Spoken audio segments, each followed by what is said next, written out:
Well, the Xi-Trump meeting is expected to have a long-term impact on U.S. China business ties. For more insight, I'm joined by Haiyan Wang, managing partner at the China-India Institute, and also from Beijing by CGTN current affairs commentator Einar Tangen. Welcome to you both. Now, Haiyan, I'm going to start with you. Both leaders obviously said they saw progress in the relationship. What were the key highlights for you?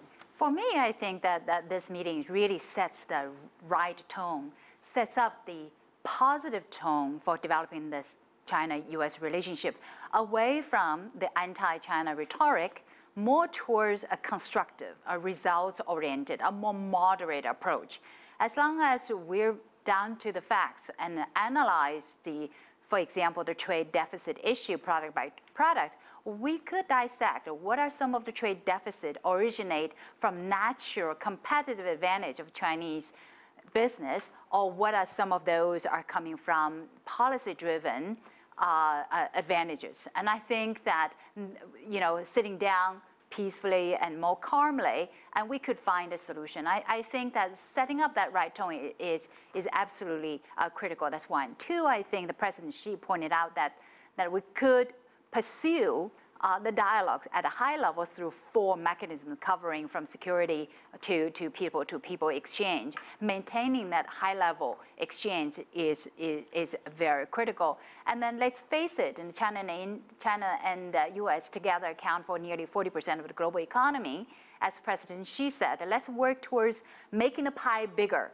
Right. So that China and the U.S. will benefit, with China growing still at 2-3 times the global growth, and China remains an engine, and the U.S. being the biggest economy, and you could only imagine when the two cooperate, that indeed the global economic pie will become bigger. Right, certainly laying the groundwork there. Einar, let's bring you in here. As we mentioned, we didn't hear that same strong rhetoric we heard from then candidate Trump. And he's, as we mentioned, already accepted an invitation to visit China this year and really setting up this framework for more high-level talks. For you, what does the Xi-Trump relationship look like going forward? Well, actually, it looks pretty good, Rachelle. I mean, the carefully managed optics were probably the best thing that could happen at this point. You've seen them shaking hands.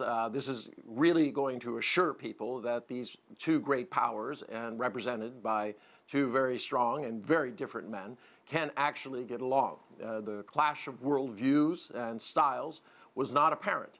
So I think this is the important takeaway from this, other than the Syria issue, which kind of detracted. It took away from this idea that as Xi was trying to push mechanisms that can be used to solve in a kind of very pragmatic and diplomatic way any kind of differences, Donald Trump kind of threw in this extra piece, which was, once again, true to his style, unpredictable.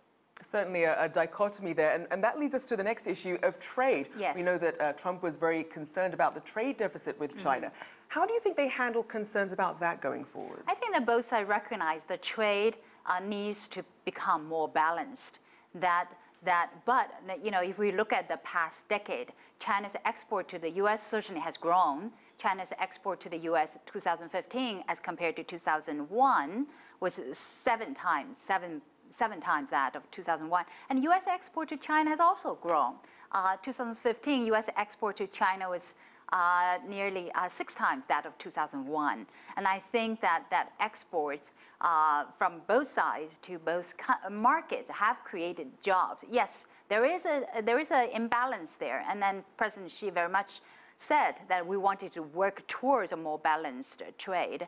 I do see that the trade deficit issue will gradually become less of an issue, not only from constructive solutions towards reducing it, and just from the nature of China's economic transformation from more of a investment-driven economy, export-driven, to more of a domestic consumption-driven economy. When hundreds of millions of Chinese with higher incomes become the consumption power of the global economy, they will buy more products.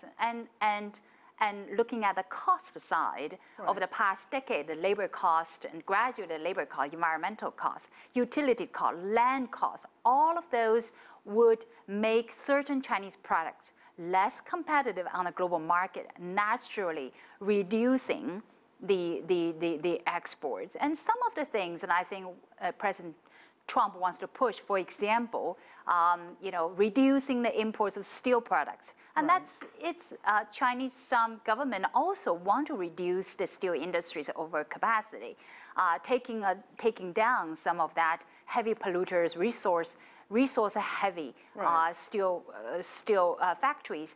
And I think that line by line, industry by industry, the two sides could find many areas where reducing the deficit is a win-win solution to both sides. And Einar, let me bring you in here. We know that Chinese investment hit a record high of nearly $46 billion last year. So what's your outlook for Chinese investment in the U.S., especially given Trump's America First policies and these concerns over trade? Well, that's a big question. I mean, what will CFIUS be like under Donald Trump? That's the organization that has to rule on whether or not an acquisition is somehow against American interests. It's a difficult thing to say. Already, the Westinghouse issue has come up, and Donald Trump made a very pointed remark, clear that he does not want China to be one of the bidders for that. So at the same time, you have this kind of yin-yang approach. Both sides appear to getting closer on the optics, but there are still issues to be resolved. I mean, overall, both sides are not that much in conflict, despite all the rhetoric. Donald Trump, if you look at the 10 top things that China exports to the U.S., really only steel is a big issue. There are no issues about clothes and furniture, shoes, appliances, these types of small items. It's really about it. But from the U.S. side, how does the U.S. react to increasing trade with China?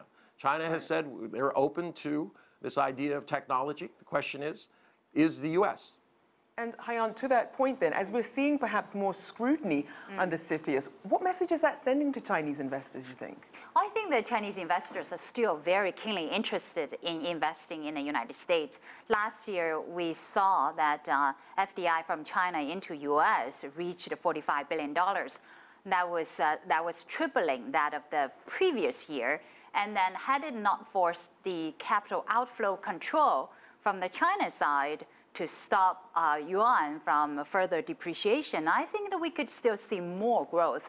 And the reason is very much business driven. For example, auto glass manufacturers may find it very attractive to be near Detroit automakers, to be near the customers, as a lot of the manufacturing lines are becoming more automated.